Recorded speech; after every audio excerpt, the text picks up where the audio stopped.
Ariel Helwani drops a major update on Ilia Topuria versus Islam Makhachev. According to Ariel, no matter how things shake out, the Georgian will fight for the undisputed lightweight title at UFC 317. That's locked in. Whether it's Islam Makhachev or someone else, the former featherweight champ is geared up and the next stop is championship gold. Ilia himself just confirmed on Twitter that training camp is officially underway. No distractions, no gimmicks. He's all in. And with how precise and powerful he looked in his last couple fights, it's hard not to feel like he's coming for that belt with a real shot. Now the big X factor is Islam. Word is he's waiting for the outcome of Belal Muhammad versus Jack Della Maddalena. If JDM wins, all signs point to Islam making the jump to welterweight to challenge for a second belt. That's the super fight Islam would want. But here's where it gets complicated. Belal has said multiple times that he'll never fight Islam no matter what. Friendship and team loyalty over everything. Yet on Islam's end, his energy feels different. He hasn't shut the door on it. In fact, he's making it kind of obvious that he's at least considering it. The idea that JDM is the reason Islam's moving up isn't the full picture. Even if Belal loses to JDM, he'll still be in the mix. So an Islam versus Belal fight is still very much on the table. That clash may still need to happen regardless. All roads lead to chaos. UFC 317 is about to be massive.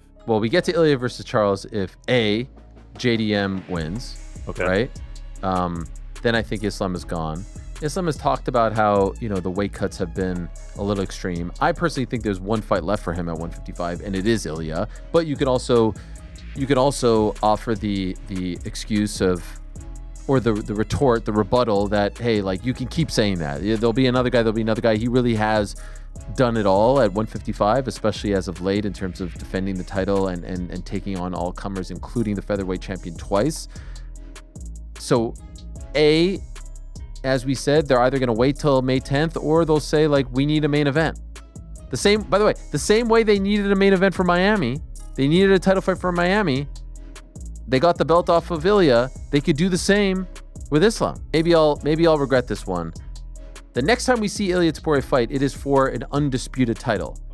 MMA reporter Luke Thomas believes the UFC could finalize a Khamzat Chimaev versus Caio Borralho matchup for International Fight Week very soon, but not necessarily because it's the most exciting option on the table. The key factor, according to Thomas, is Khamzat's unpredictability. He's become a bit of a wild card in the UFC, missing weight, pulling out of fights, and having previous matchups fall through, including high-profile bouts with Robert Whittaker and Leon Edwards. Given that history, the UFC may keep Khamzat on the UFC 317 card, no matter who he fights between DDP and Caio. There's also the backstory. Chimaev and Borralho were once teammates. They've trained together and are familiar with each other's game, which makes the stylistic chess match interesting. But from a promotional standpoint, it lacks the fire. Let's be honest, it doesn't carry the same heat or hype as a showdown with Dricus du Plessis. That's the fight fans want. A chaotic clash between two surging, polarizing middleweights. But with DDP reportedly picking up an injury during training, the UFC might take the safer route and give Khamzat a name like Caio to keep him active. It's a solid fight, but it's not the blockbuster we were all hoping for.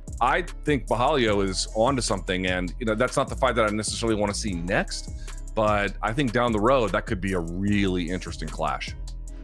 It's interesting that you say you don't want to see it next. If you're the UFC's position, do you hang on to Khamzat because this DDP fight is white hot and you can draw it anywhere around the world when DDP is ready, or do you just cash in because Khamzat is very rarely ready to go? And if he is ready to go and we can get him onto a card, especially if it's UFC 317, why not just cash in right now while we know he can do it? What do you think is the right move? I think they cash it right now, and it's for a very specific reason. One, he's missed some time because of obviously injury and illness and a number of other factors. I don't think that's really helped him.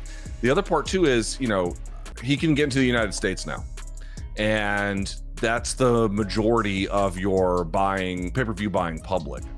Things got tense in Russia as UFC lightweight champion Islam Makhachev nearly came to blows with one of Dana White's power slap stars, Vasily Kamatsky. According to Russian media, specifically the MMA Brotherhood channel, the two crossed paths outside a sports shopping mall in Moscow, and it didn't take long for things to go south. Now, Islam has been very vocal about his feelings toward the whole power slap spectacle. After beating Renato Moicano at UFC 311, he didn't hold back, calling power slap disgraceful and questioning questioning why anyone would willingly take part in something like that. Those comments didn't go unnoticed. A few days ago, in an interview with Low Kick MMA Russia, Khamzat fired back saying, quote, "Disgrace. I don't know. Don't they do the same type of stuff in the UFC as well sometimes? When they get physical during press conferences, slapping each other and stuff. Listen, people slapping each other and getting knocked out got really popular as a show, and they turned it into a sport. So I don't see anything disgraceful in getting slapped. I don't feel like that." End quote. Well, Islam definitely felt some type of way about that. According to eyewitnesses, when Makhachev saw Khamzat outside the mall, he didn't hesitate to confront him directly. He reportedly told him, quote, "Don't ever compare real fighters to whatever shit you're doing there." End quote. That's when things escalated. Words were exchanged, tempers flared, and the altercation started to get physical. The MMA Brotherhood report states that Islam even swung at Khamzat a couple of times before mall security jumped in and separated the two groups. No police involvement has been reported, and neither side has made a formal statement since, but the clash definitely turned heads. It's not every day you see the UFC's pound-for-pound king almost scrap with a power slap fighter in public. Whether this ends here or keeps brewing remains to be seen, but one thing's for sure, Islam isn't letting anyone blur the lines between MMA and slap fighting on his watch. This isn't just a case of a random public altercation.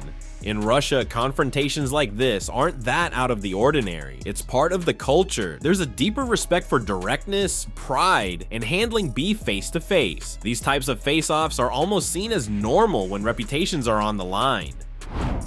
Garry calls out Islam Makhachev. Just days away from headlining UFC Kansas City against Carlos Prates, Garry is already setting his sights on a bigger storm. The reigning lightweight champ Islam Makhachev, Garry, confident and ambitious as ever, believes that if Makhachev makes the jump to 170, he'll be a huge problem in the division. With no weight cut draining him, Garry says Islam becomes a complete nightmare for anyone at welterweight. Quote, "I think he's an absolute disaster for everyone in the welterweight division if he comes up and doesn't have to cut weight. I would love to test myself against him." End quote. Even though this fight might seem far off for now, it's not as crazy as it sounds. If Islam moves up and beats the winner of Bilal and Jack Della, Garry could very well be next in line. He's a big name in the welterweight division, and that's right, Dagestan versus Ireland all over again.